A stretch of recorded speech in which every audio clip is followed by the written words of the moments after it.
Hi guys, hi, how's it going? How you doing today? Hopefully today finds you well. Today I am doing my worst of 2023 video for you, and I hope that sounds like something you're interested in because we are going to walk through all of the items that I used in 2023 that I think I should have saved my money on. And most of them are products that I indeed spent my money on. So if that sounds like something you're interested in, I do hope that you keep watching. For those of you new here, hi, my name is Donna. I am a lover of high-end colorful beauty and self-care over here. I also am a field leader for Ulta Beauty, so I get a lot of beauty education in my position. I like to bring you that education here. Ultimately, I'm just out here talking about makeup because I like to talk about makeup. I'm assuming you probably also like to talk about makeup, so let's be friends, you and I. Let's do it, and let's just jump in and talk about some makeup.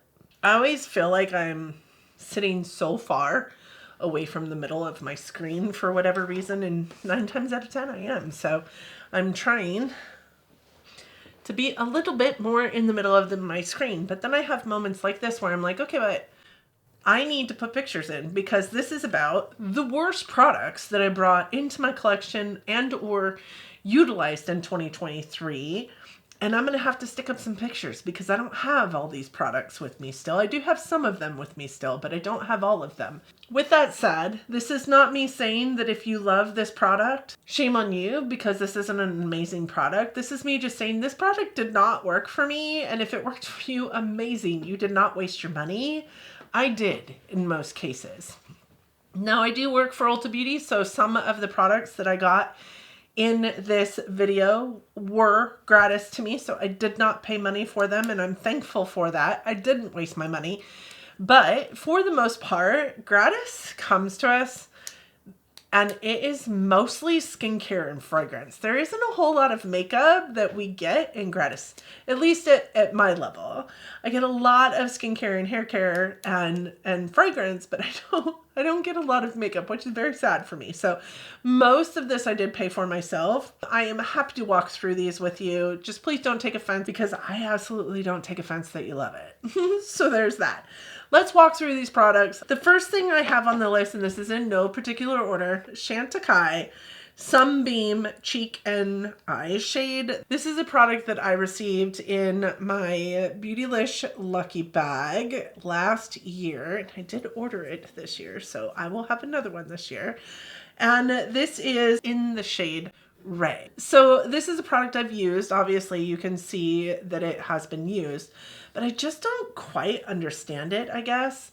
It's too dark to be a highlighter for me, and it's too light and shiny, frankly, to be what I prefer in a bronzer. I'm never gonna pull for this for my eyes. So I guess don't know what to do with this in my collection, and that's what makes it one of the worst products that I tried in 2023 because I feel like it's just too shiny to be a blush and it's just too pigmented to be a highlighter. And also, I don't know if you guys caught that, but it feels patchy. And I think it feels patchy because it's shiny and the shine bounces off of the light and therefore makes it look patchy, because when you're looking at it straight on, it doesn't look patchy. But when you blend it out and you move a certain way, it looks like somebody punched you in the face. I think this is an $82 item. That is ridiculous to me. The next item I don't have, and it is this, the Nude Sticks Luminous Eyeshadow Stick in Queen Olive. Listen, I got this because I was helping a lady in one of my stores find this item. Like, she was like, this is my favorite all-time eyeshadow stick. I need to have it. I've went to like 5 different Ulta locations. They don't have it. Does this location have it? Where is your Nude Sticks? So I took her over to the Nude Sticks and we rummaged around and we found it. She opened it, swatched it, and was like, look at how beautiful this is. And it was stunning. It was beautiful to the extent that was the last one that we had in that store, then I was on the hunt for one for myself. And when I finally found one, I got one home. I was super excited to use it, and I put it in my eye look as an eyeliner, and that thing burned the hell out of my eye. I don't know what the formulation is of their shadow sticks that's different from any other shadow stick, because I can wear the Bobbi Brown ones on my waterline and have no problem. That one, I wanted to tear my eyeballs out.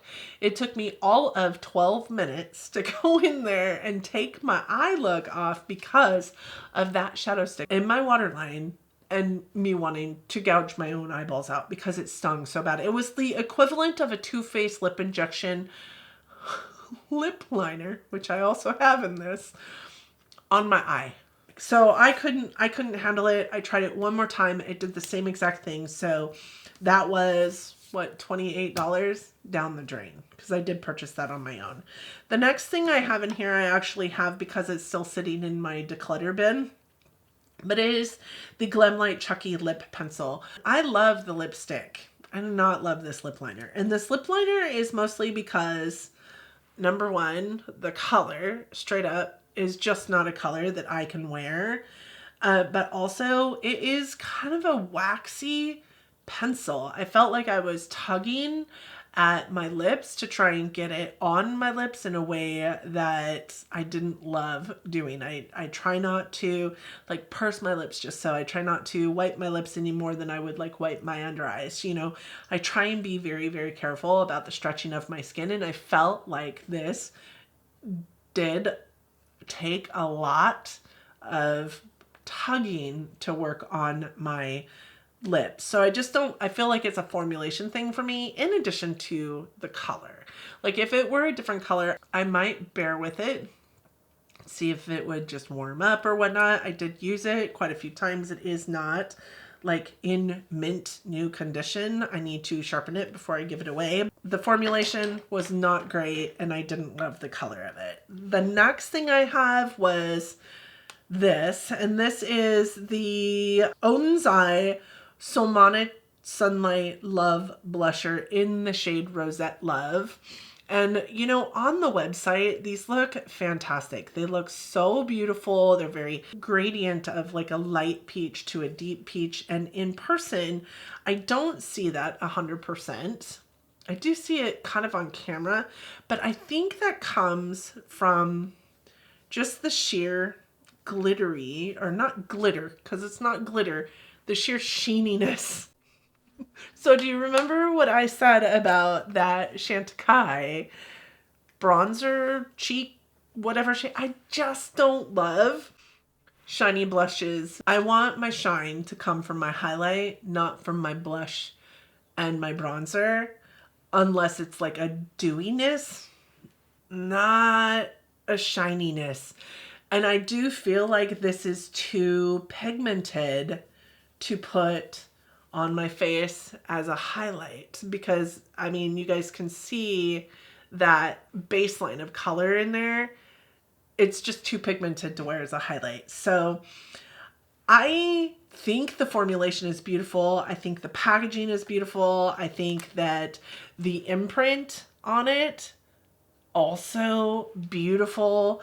I want to try some of their matte blushes, because I think that my mind would be a little more in love with one of their blushes if it were a matte blush and not like a sheeny blush. But that Chantecaille and that blush are still in my collection. I'm still like holding out hope that I'll figure out how I can wear them and love them. But for now, I mean, really, I wore it, I think twice. I got it in February. Was it February? It might have even been January. This should be something I was excited to use, and it just, no. The next thing I have in here, and it's not something that I could even find in my empties, which is weird because I know it's in my empties, so I'll stick a picture of it in here, but I had the MAC Lash Dry Shampoo. This was a gratis item, so I didn't pay for it, which I'm super excited about, because I just don't get it. It was not a dry shampoo for your lashes. It maybe revived your lashes, hence dry shampoo, but it revived your lashes because it put more color on your lashes, not because it separated them, not because it made them feel differently, not because it just made them feel more crunchy and a little bit more gross on top of whatever other mascara that you had underneath it. And it really didn't do much, honestly. I liked using it as a lower lash line mascara, but I felt like it was really gimmicky and just stupid and really didn't do anything for my lashes. And I have never really had a great experience with MAC mascaras as a whole. Like, I love the MAC Stack mascaras, but MAC mascaras as a whole, I've never really had a good time with, and this one would fall into that same category. I just didn't have a good time with it. The next item is also an item that I don't have in here. I know it's in my declutter somewhere. It is the Too Faced Lip Injection Lip Liner. Mine was in the shade Puffy Nude, and I love that shade. It was beautiful. But there is just something about the feeling of fire ants catching little miniature fires on your lips, marching around. Something about that just is not something I can deal with. It hurts. It's painful. I also have the Too Faced Lip Injection Extreme Gloss in here. Again, it hurts also. It is painful also. I did get rid of every single one of the lip injection extreme glosses that I had in my collection. I think the full size and one of the minis was a gratis item, and the other mini came in a like gift with purchase or something like that, so I didn't pay for any of those either. Thank God. I was stupid enough though and purchased that lip injection lip liner on my own. I went out of my way to spend my own money on that lip liner. Dumb. Oh my God. It was the most painful experience I've ever had in my life, and that's saying a lot. I've had multiple children. Dumbest thing I ever purchased ever. I hope that this is the last video that you have to see me raging about this palette in.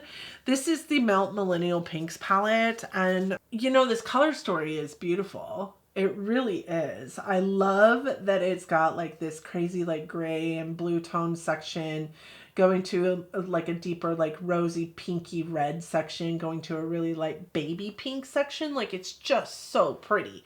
Not any one of these shadows performed very, very well at all. They were all just awful. They did not blend together very well. They were patchy. They picked up on each other. They voided out each other. They just were awful. And Melt shimmers are never really amazing, to be honest. And there are 5 of them in this palette. So I knew it was kind of a crapshoot in the first place. It was dumb of me to pick up this palette.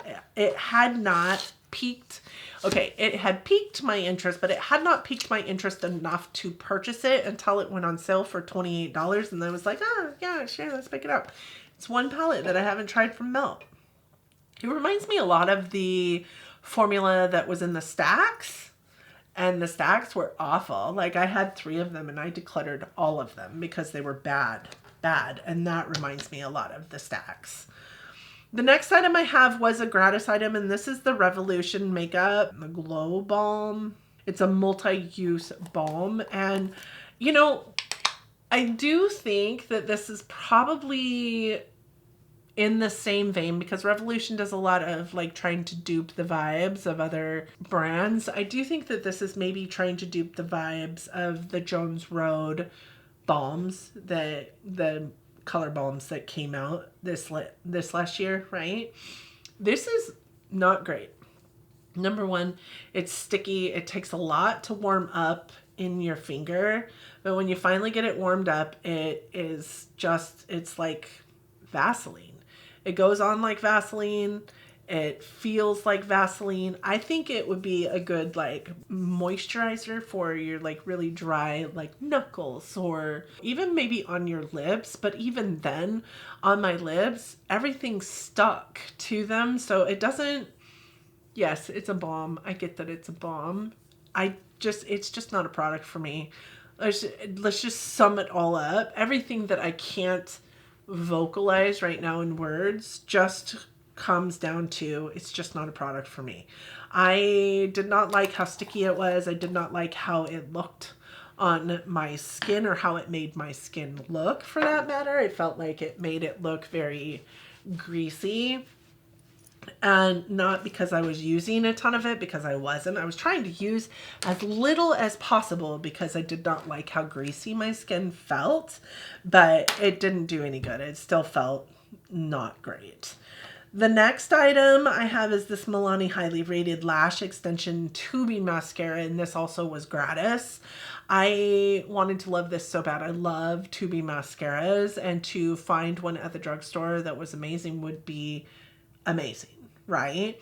I just watched Andrea Mattiliano do her best of, worst of videos for 2023.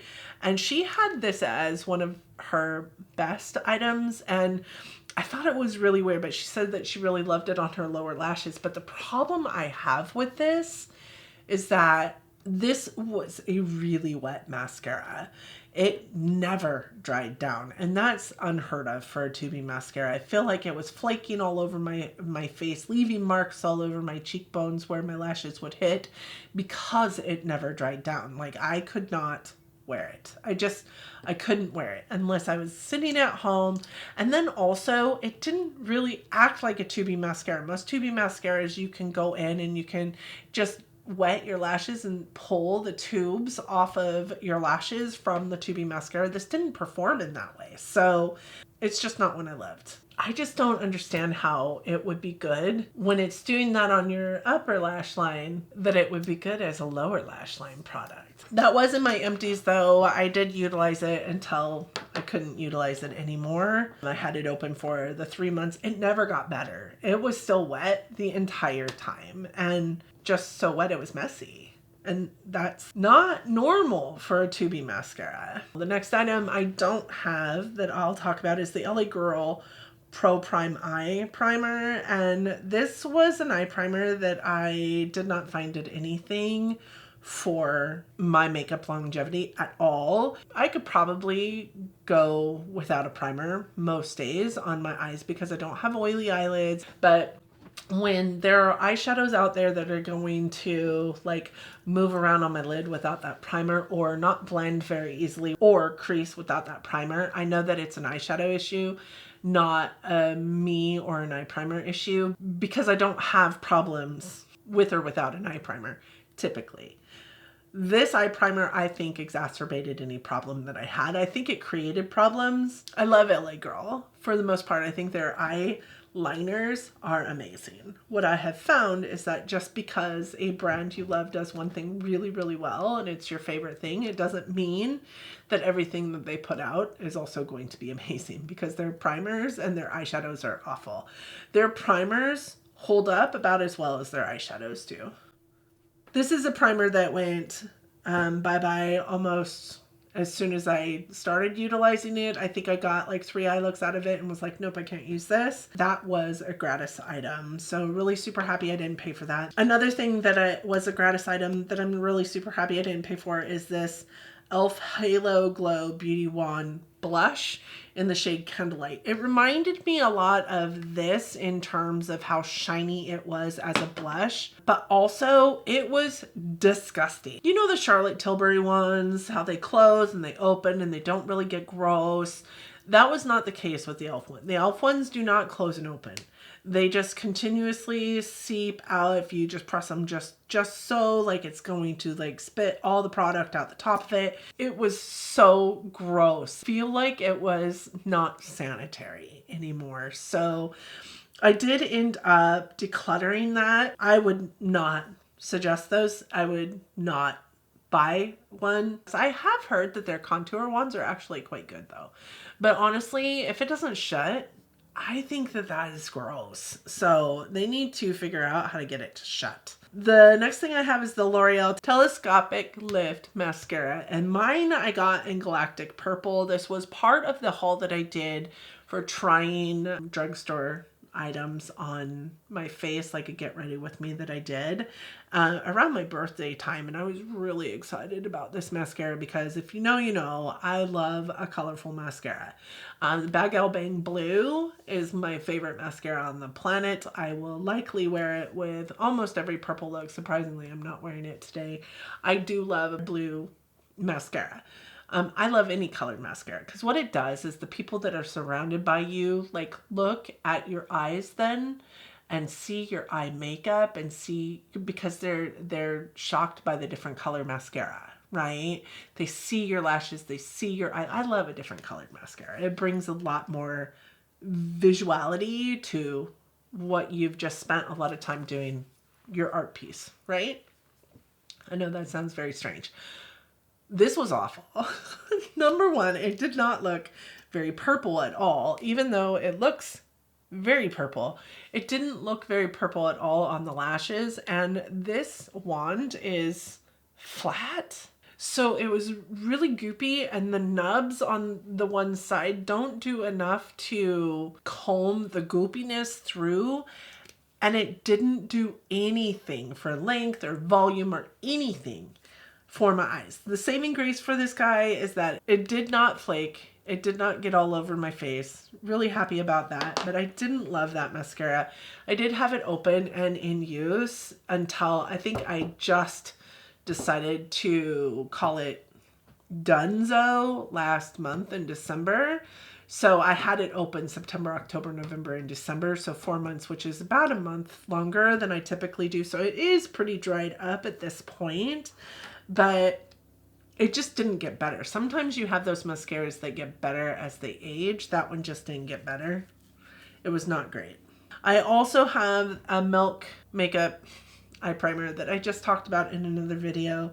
And you guys in the comments told me it's not your favorite either. It's not. It's just not great. This is the Milk Makeup Hydro Grip Eye Primer. And I really expected a lot more from this because of how I feel about the Hydro Grip primer for your face and the Hydro Grip setting spray that I've heard a lot about. I haven't tried that one myself, but this does nothing for my eyeshadow. It's much like the higher end version of the LA Girl Pro Prime Eye Primer in a nutshell.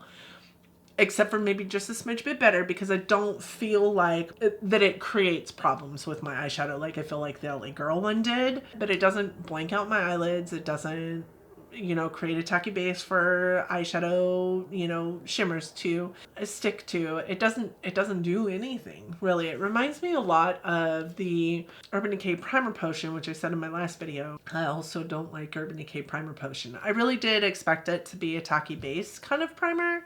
I also don't love, I think it also reminds me of the Urban Decay Primer Potion. It's a doe foot. Like, I hate using a doe foot for my eye primer. Like, I'd rather use a brush or like my finger, which I do. I just take it out and put it on my eye, and then I use a brush or a finger to apply it. But like I said, I feel like it's the much more expensive version of the LA Girl Pro Prime. The only difference is that this one doesn't create eyeshadow problems, whereas I feel like the LA Girl one did. And then I have a Rowan eyeshadow. This Rowan eyeshadow I did get somehow. It entered my collection. I cannot remember how. I don't know what everybody loves about Rowan eyeshadows. I got this single. I want to say it was in a FabFitFun box, maybe. It was not great. I didn't love it. It was flaky and chunky, and it wasn't smooth at all. It exacerbated texture on my eyelid I did not know existed. It didn't stay on my eyelid. It just was not great. So I'm not a fan of the Rowan eyeshadows. Another thing that I learned I wasn't a fan of this year was Kylie lip products, but specifically Kylie lip pencils, which is funny because I feel like they come from the same factory that the ColourPop lippy pencils come from. And I do like the ColourPop lippy pencils. Is it because I am not a Kardashian fan? Maybe.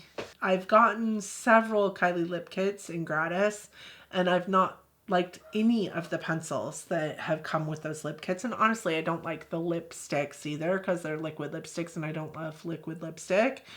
But the liquid lipstick I've kept in my collection for whatever reason. It's very drying. I don't know why I kept it. I don't know why I'm on a tangent right now, but that's how I feel right now.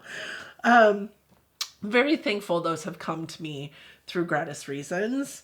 I also have other eye primers on here. So I have the Alamar Peri Primo primer.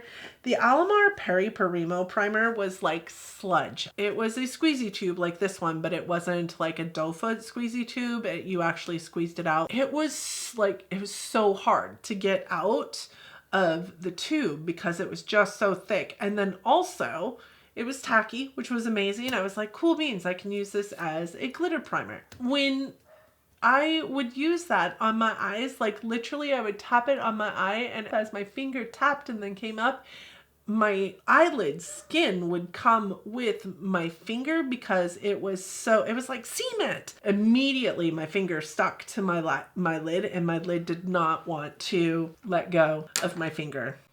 My finger did not want to let go of my lid. And the only thing that was in between them was that primer. So it hurt a lot to use because I felt like I was continuously pulling at my eyelid skin, and that's not skin that you want to pull at. So I got rid of that one. I have three more items. One is the Winky Lux Galaxy Kitten palette.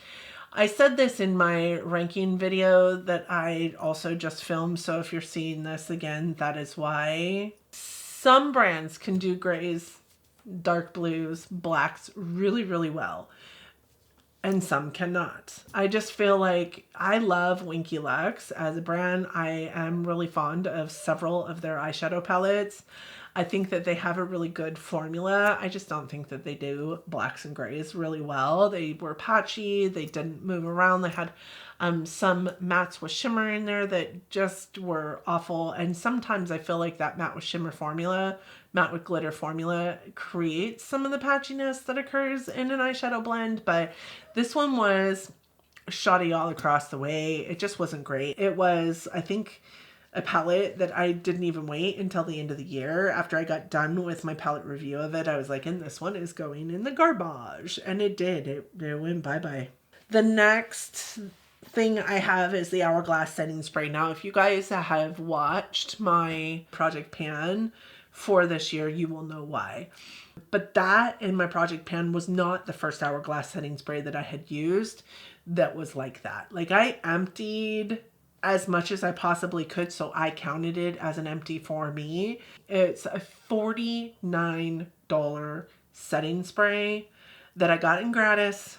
Thank you, Ulta Beauty and Hourglass. Very thankful I didn't pay for it because, again, it's a $49 setting spray that continued to break on me, and it's not a component that you can, like with this one, you can open it up and take the product out of it, put it into a spritzer that you buy on like Amazon or something. It comes in like a metal component. The top and the like cartridge are fused together in some way.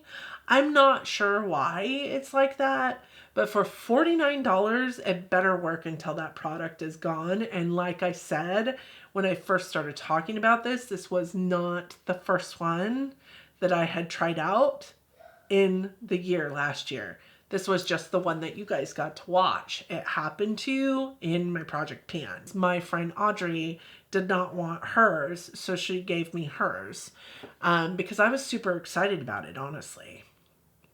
The first one I opened up, it didn't work. I thought it worked for about 3 weeks.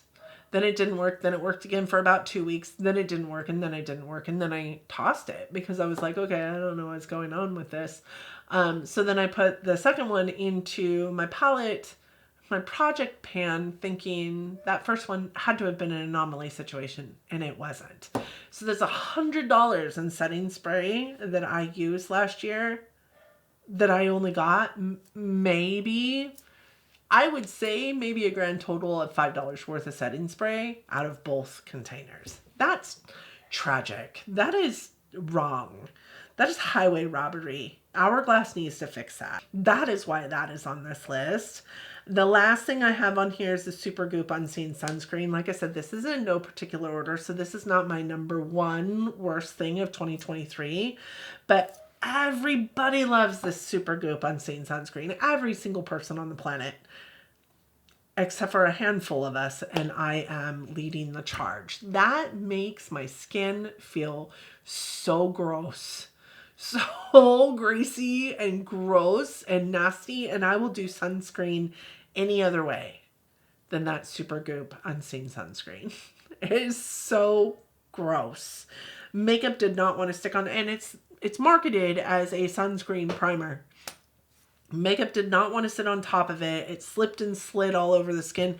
It was like taking this and putting it all over my face, and or Vaseline in a jar and putting it all over my face. I did go through it because I had it in my project pan and I was bound and determined to, but I put it not on my face. It was everywhere else that I could put it, not on my face, because it was so gross.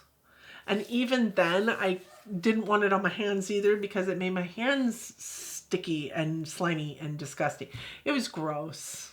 Like, tell me what your thoughts are on all of it, because that's it. That's all I got for you. I hope that you guys, I'm so sorry that this video gets super negative and kind of heated because I'm so passionate about it, but I would be interested to hear you guys' thoughts on the products that I talked about today. For my worst of 2023, these videos for me are never about what came out this year and what was the worst of it, but they are always about what I used this year. So there's a combination of brand new items on the market, not new items on the market. Most of it is products that I have purchased myself. I think there was 5 items out of all of them that were gratis items to me. So I think I get to complain about them if I'm spending my hard-earned money on them. Anybody can complain about them, let's be real. I would be interested to hear what your guys' thoughts are. I'm sorry that this got so negative. That's usually not how my videos are, but I hope that you did enjoy it. You found some semblance of, you know, I don't know, humor out of it and could feel my pain, literally, in some of those circumstances. Thank you guys so much for joining me today. I look forward to hearing from you down in the comment section, so don't forget to hit me up. I hope that you also want to subscribe before you go if you're not subscribed yet. I'm kind of a kick in the pants. With that said, thank you guys so much for joining me today. I hope that you and yours are well, that you are all safe and healthy and getting along as best you can, that you are loving each other but loving each other from afar. And until next time, bye friends.